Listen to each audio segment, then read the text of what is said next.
What are you saying, guys? You want to become a cabin crew? You want to become air hostess? You want to travel all over the world without any money, but you don't have a proper knowledge, you don't have enough information about that. Then you are at a right place, guys. Do watch this video completely. In this video, you will get all the information about cabin crew, how to become a cabin crew, what is the eligibility criteria, what are the benefits, what are the salary you will get, and after that, what is the work responsibility of cabin crew. But before to start, do one thing, do subscribe the channel, press the bell icon and share this video to your family.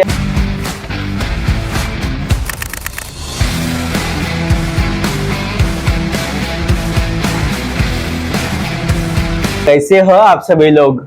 मैं प्रशांत गुले aviation seekers academy के YouTube channel पे आप सभी का स्वागत करता हूँ और स्वागत है आपका the most awaited episode of our 30 days aviation knowledge series का। ओके, तो मोस्ट अवेटेड क्यों बोला कि भाई सबको 12th बेस और सबको बनना है कैबिन क्रू के एविएशन में आना है तो बनना है कैबिन क्रू। सबसे पहली इंक्वायरी वही होती है, अगर मेरे पास कोई आता है तो बोलते हैं कि भाई कैबिन क्रू कैसे बनना है।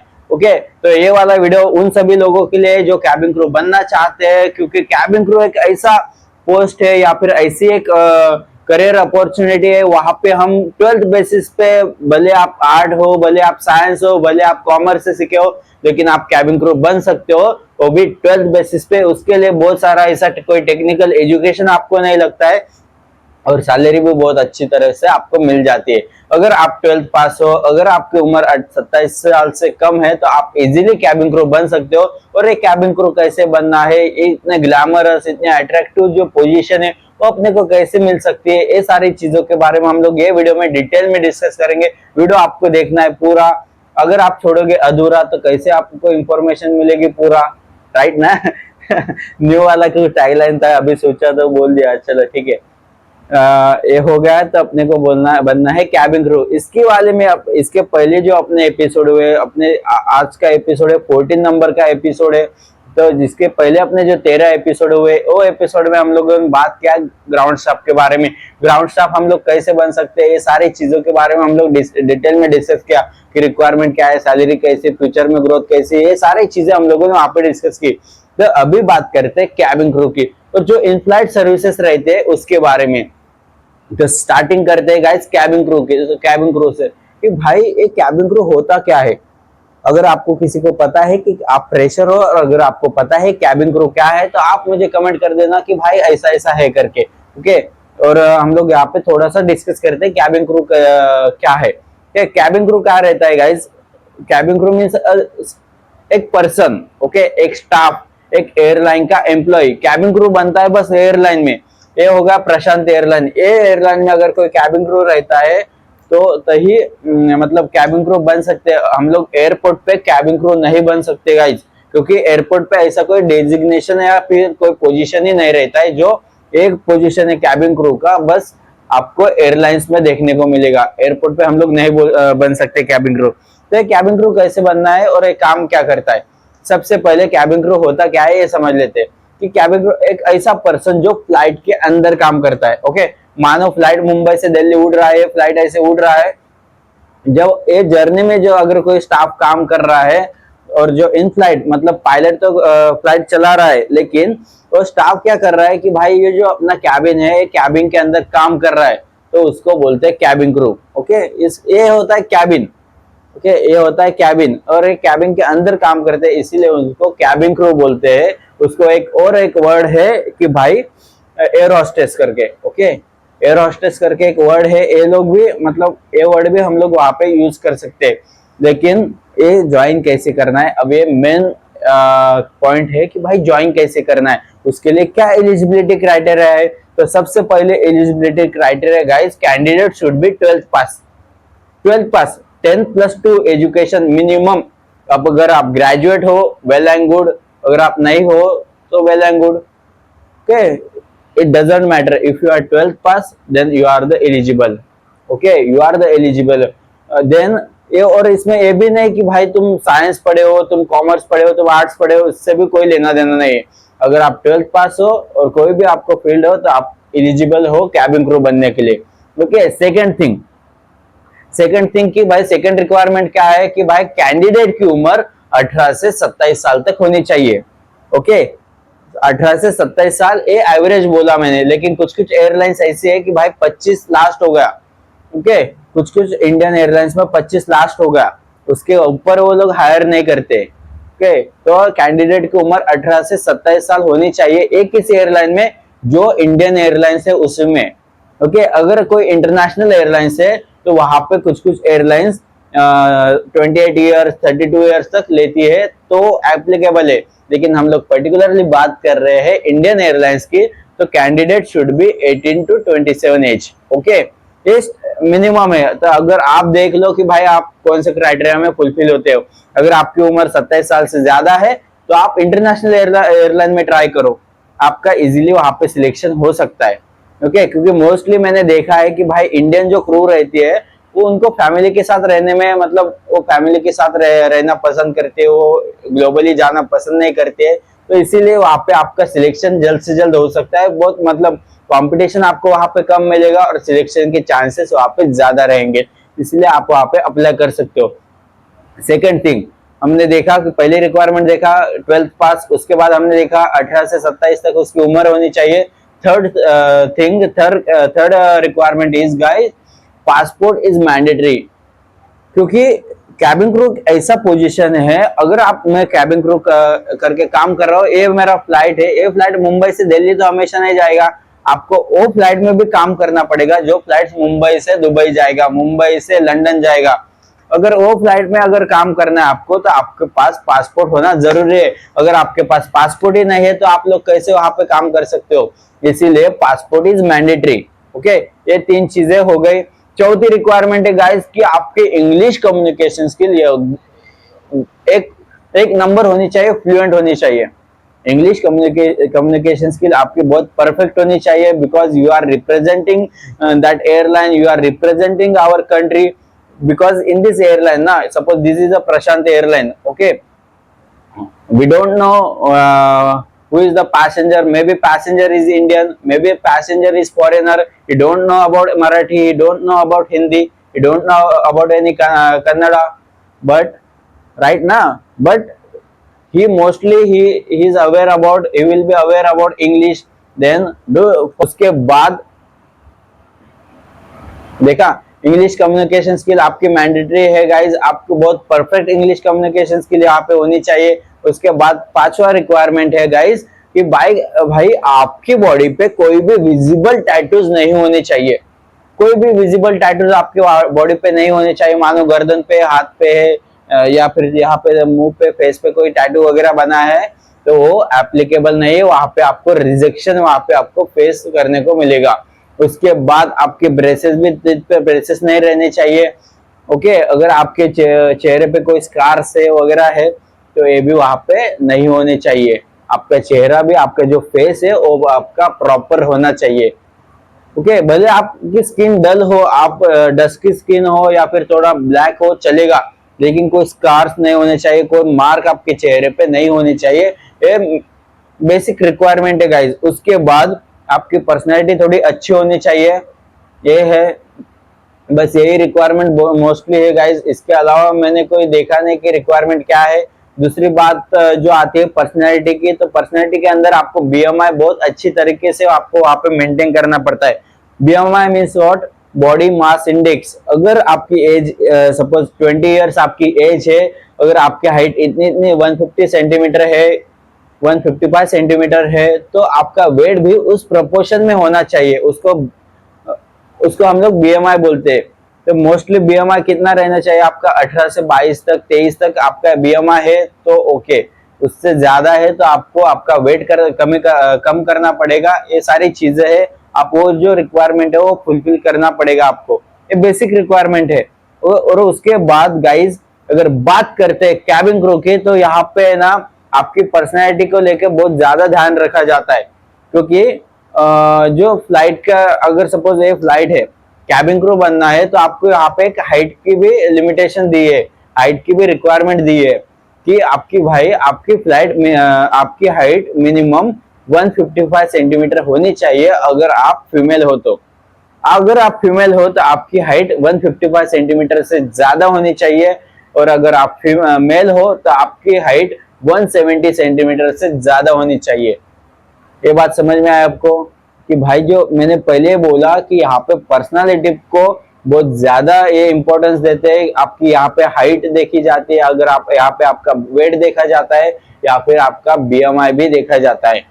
ओके, ये अगर अभी आप बोलोगे कि भाई यह हाइट की रिक्वायरमेंट है क्यों, ओके, ये हाइट की रिक्वायरमेंट है क्यों, तो अगर मानो ये फ्लाइट है अपना, ये फ्लाइट के अंदर कैबिन रहता है, ओके, ये कैबिन के अंदर आपको काम करना पड़ता है और मोस्टली पैसेंजर जहाँ पे बैठते हैं उनके ऊपर सामान रखने के लिए जगह रहती है। ओके, सामान जिसको हेडरेक बोलते हैं, हेडरेक में हम लोग सामान रखते हैं, तो वो सामान रखना है तो आपकी हाइट वहां तक पहुंचनी चाहिए। अगर आपको कोई सिक्योरिटी चेक वहां पे करना है एज अ कैबिन क्रू, तो आपकी हाइट वहां पे पहुंचनी चाहिए। ये है basic requirement. That's why height should be your height should be 155 centimetre.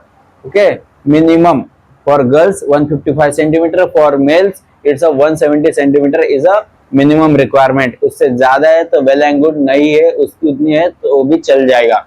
ये बात समझ में आया। हमने एलिजिबिलिटी क्राइटेरिया देखा कि भाई 12वीं पास होना चाहिए, इसके पास पासपोर्ट होना चाहिए, उसकी उम्र 18 से 27 साल तक होनी चाहिए, उसके बाद वो इंग्लिश कम्युनिकेशन स्किल अच्छे होने चाहिए, उसके बाद उसकी पर्सनैलिटी अच्छी होनी चाहिए, उसका बीएमआई मेंटेन होना चाहिए, उसकी हाइट अगर लड़की रहेगी तो 155 सेंटीमीटर होनी चाहिए, लड़का रहेगा तो 170 centimetre is a minimum requirement.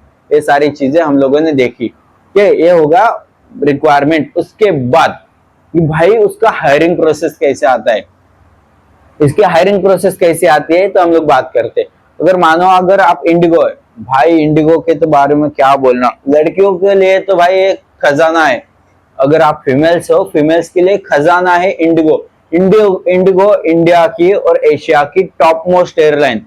पूरे एशिया में इंडिगो एक नंबर पे है। और सबसे बढ़िया बात आपको बोलूं कि मतलब क्या बोल सकते हैं, बढ़िया भी एक तरीके से बोल सकते हैं और ना बढ़िया भी नहीं ऐसा भी बोल सकते हैं, क्योंकि भाई इतनी बड़ी एयरलाइंस और ये एयरलाइंस में मेल कैबिन क्रू एक भी वो हायर नहीं करते, उन्होंने रखा ही नहीं है। उनकी मार्केटिंग स्ट्रैटेजी में क्या है ऐसा है, हम लोग बात नहीं करते हो इंडिगो के बारे में, लेकिन भाई इतनी बड़ी एयरलाइंस में एक भी मेल कैबिन क्रू नहीं है। वो पूरे मतलब फीमेल्स को प्रायोरिटी देता है, इतने फीमेल्स वो हायर करता है एज अ कैबिन क्रू, जितना हम लोग सब्जी मंडी में जाके सब्जी खरीदी करते, और 15 दिन में हर महीने में उनका हायरिंग चलता रहता है।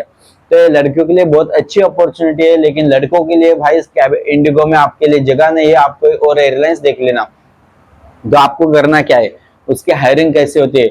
ये एयरलाइन के अगर मानो ये प्रशांत एयरलाइन है, छोड़ो अगर ये स्पाइसजेट है या अगर ये इंडिगो है, तो ये लोग क्या करते हैं, उनके सोशल मीडिया हैंडल पे, उनके सोशल मीडिया हैंडल हो गया या फिर लिंक्डइन प्रोफाइल हो गया, उसके बाद उनके वेबसाइट पे ये लोग अपलोड कर देते हैं कि भाई उनका शेड्यूल, जैसे कि अगर आपको फॉर डिटेल्स आपको फॉर एग्जांपल आपको लेना है, तो आपका फोन उठाइए, आप जाइए गूगल पे सर्च करना इंडिगो हायरिंग के, उधर हायरिंग इवेंट पे आप लोग जाओगे तो इन फ्लाइट सर्विसेज में पूरे महीने का कैलेंडर आपके सामने आ जाएगा कि भाई पूरे महीने में, अगर ये अक्टूबर मंथ चल रहा है तो अक्टूबर महीने में कहाँ कहाँ हायरिंग है, ये सारी डिटेल्स आपको वहां पे मिल जाएगी। ये बस ऐसी ही हायरिंग आती है, फिर चाहे वो इंटरनेशनल एयरलाइंस की हो, फिर चाहे आप अपने इंडियन एयरलाइंस की हो, चल जाएगा। ओके, इसके लिए बस आपको एयरलाइंस होती क्या है, कौन कौन सी एयरलाइन इंडिया में काम करती है, कौन सी इंडियन एयरलाइंस है, कौन सी फॉरेन एयरलाइंस है, वो आपको पता होना चाहिए। इसके ऊपर भी हमने एक डिटेल में वीडियो बनाया है कि भाई best airline to join IndiGo, sorry best airline to join, उसके बाद व्हाट इज एयरलाइन करके भी हमने वीडियो बनाया। ये वीडियो आप लोग पूरा देख लीजिए, आप वहां पे आपको कंप्लीट इंफॉर्मेशन मिल जाएगी। ठीक है, ये होगा हायरिंग प्रोसेस। और ये हायरिंग प्रोसेस का बस एक इंटरव्यू होता है गाइस। ओके, कोई भी आपको रिटर्न एग्जाम वहां पे देनी नहीं पड़ती, एक इंटरव्यू होगा। मानो हम लोग सपोज मैं इंटरव्यू के लिए गया हूँ, तो एचआर होगा या फिर इंटरव्यूअर होगा, मुझे पूछेगा कि भाई tell me about yourself, why you want to join our company, what is a cabin crew, what do you know about cabin crew, what is the work responsibility of cabin crew. ये normal question है जो आपको वहां पे पूछेंगे, अगर वो interview में आपका कम्युनिकेशन स्किल उनको अच्छा लगा, आपका प्रेजेंटेशन अच्छा लगा, आपकी पर्सनैलिटी अच्छी लगी, तो आपका वहां पे सिलेक्शन हो सकता है। अगर उसके सिलेक्शन के बाद आपकी जो पूरी ट्रेनिंग होगी वो कंपनी की तरफ से बिल्कुल फ्री ऑफ कॉस्ट की जाएगी, बिल्कुल फ्री ऑफ कॉस्ट रहेगी गाइस। आपको 1 रुपया भी वहां पे पे करने की जरूरत नहीं पड़ती।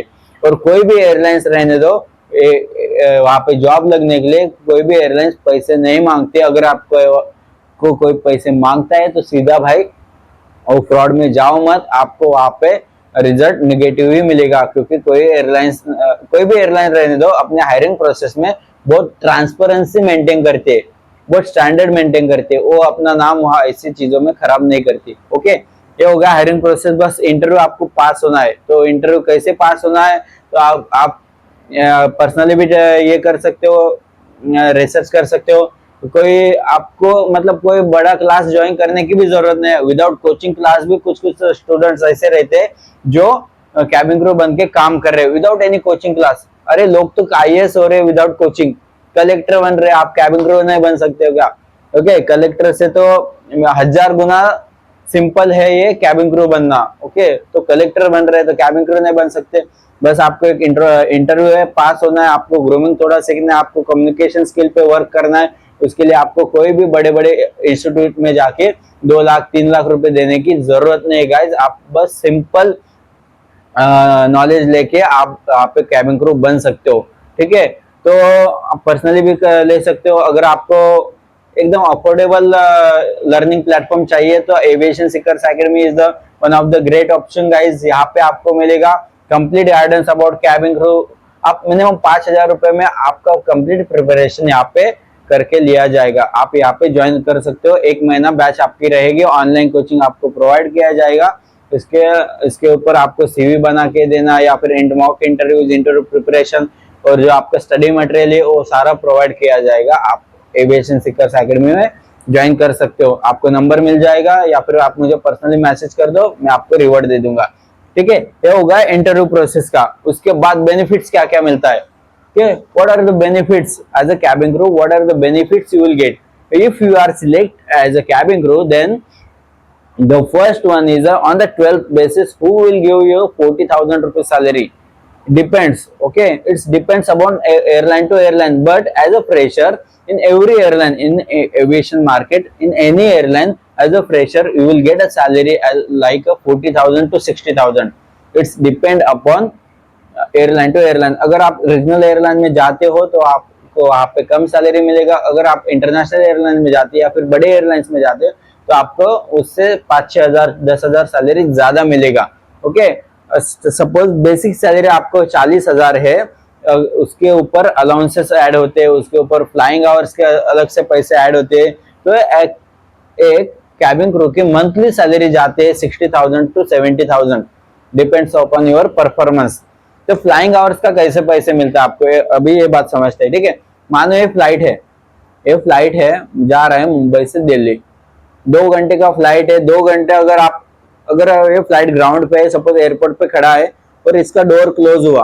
ओके, इसका डोर हुआ क्लोज हुआ तो मतलब आपकी ड्यूटी स्टार्ट हो गई। और ये जो ड्यूटी है आपकी, ये जो पूरा डोर बंद करने से लेके मुंबई में डोर बंद किया तो दिल्ली में जाके डोर ओपन करने तक ये जो फ्लाइंग आवर्स है, ये जो टाइम है यहाँ पे काउंट होगा और ये टाइम का आपको अलग से सैलरी मिलेगा, उसको बोलते हैं फ्लाइंग आवर्स। तो मैंने बोला as a fresher you will get 60,000 70,000 salary सारा मिला के। ओके, तो बताओ मुझे भाई 12वीं बेस पे आपको कौन सैलरी देगा 70,000 ऊपर से। अगर आप यहाँ पे दिल्ली जाते हो, ओके, आप वहां पे दिल्ली जाते हो तो वहां पे आपको रहने का, खाने का और टैक्सी का सारा खर्चा देगी कंपनी। आपको 1 रुपया भी वहां पे खर्चा नहीं करना है। कितना बढ़िया ना भाई।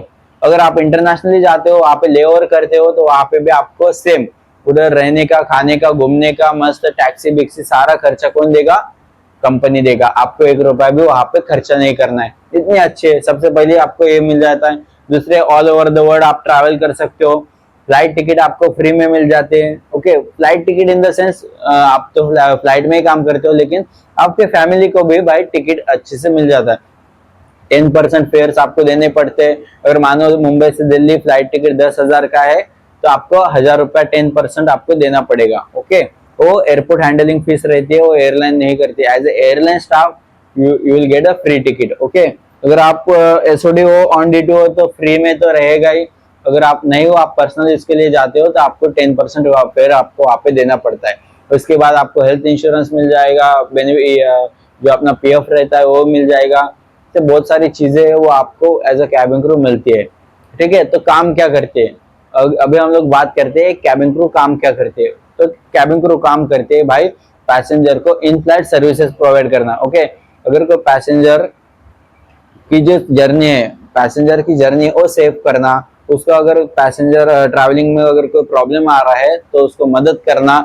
और उसके बाद अगर कोई इमरजेंसी आता है, अगर कोई इमरजेंसी मानो अगर कोई हाईजैक होगा या फिर फ्लाइट के इंजन खराब हो गए, तो जो पैसेंजर है उनको इंस्ट्रक्शन देना, मतलब उनकी जान बचाने का काम कौन करते हैं? एयरलाइन की कैबिन क्रू करते हैं।